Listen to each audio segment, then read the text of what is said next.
I've been thinking a lot about like how memories, some of them like fade really quick, and you have a hard time remembering like where you left your keys or what happened yesterday. But then we have those other memories, like not the everyday ones, but like the special ones, right? And some of them are bad, and some of them are really good. Like I remember the day I got this. I remember my wedding day. I remember the knot on my cousin's tie that wasn't quite straight. And I remember the pattern on my dad's shirt. And I remember that earlier that day, I had taken my in-laws to the swap meet and I hadn't put sunscreen on. And so I remember that I looked like a lobster in all my wedding photos. But these things, like, why do I remember those? But I struggle so much to remember the comings and goings, the everyday. Well, the brain scientists tell us that a lot of that comes from the way that our brain encodes a memory, that parts of our brain that are connected to these deep emotional experiences, these really important days, they almost slow our brain down so that we can gather all the details so that we can encode them for a lifetime. And I think about this wedding day and the couple, and I think about the celebrations that they're having and the ceremony that they had, and now as they get ready to come out here and to have dinner and to celebrate and to wine and dine and toast, that for the rest of their lives, this day, and rings like this will carry memory. And I was thinking about the weddings and the signs of Jesus that in John, where Jesus is pointing to the Father. He's pointing to this like beautiful picture of who God is and who we are in light of that. And his very first miracles, his first sign in John, happens at a wedding. I mean, not unlike weddings that we have today. There's a place called Cana, and his mom got invited, and he's a young and up-and-coming rabbi, so he and his disciples get to crash the wedding guest list. And the wedding doesn't talk at all about like some divided space where like God is at the ceremony but not at the party. In fact, it doesn't mention the ceremony at all. It mentions only the celebration.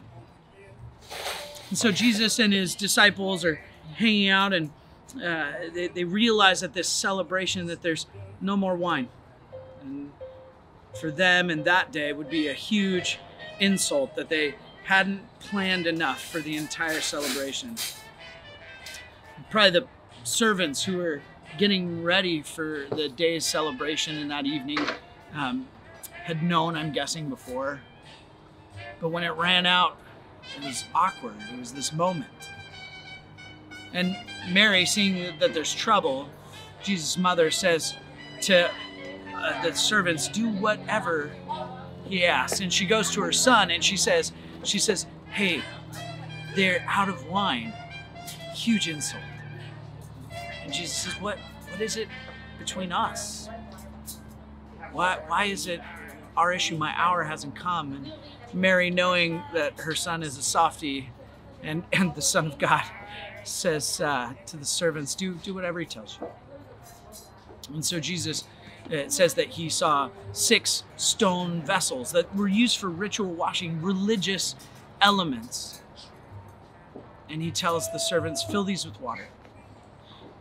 Now, those stone vessels are probably 30 gallons each, which means that those poor attendants had to go to the well again and again and again with buckets of water, pails of water again and again and again.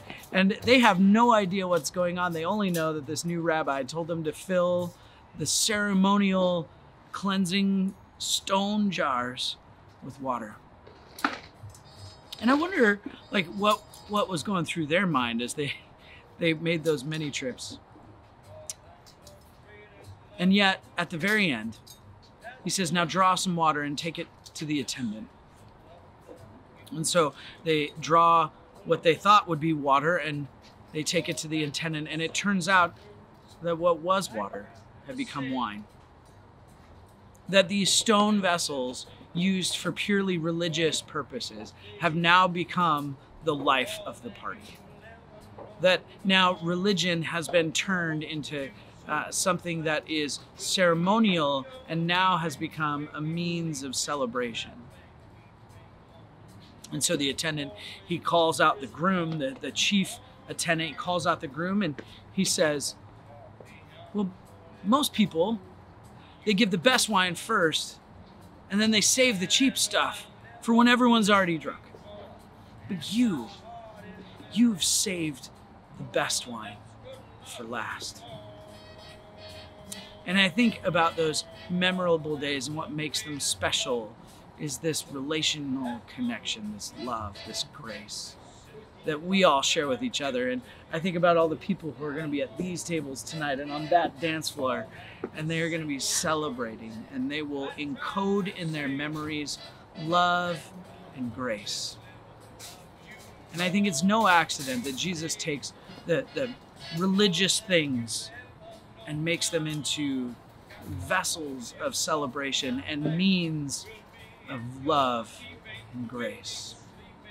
And at the very end of his ministry, he takes wine again, and he says, now this is my blood shed for you and for all people, for the forgiveness of sin.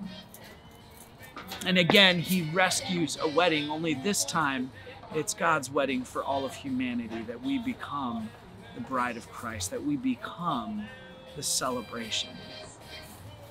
And so may you not separate God into ceremonies and into times and boxes, but may you see him in the people setting up for weddings. May you see him in the religious items turned to acts of celebration. May you see him in the everyday humdrum moments of love and grace, and may those seal on your heart forever.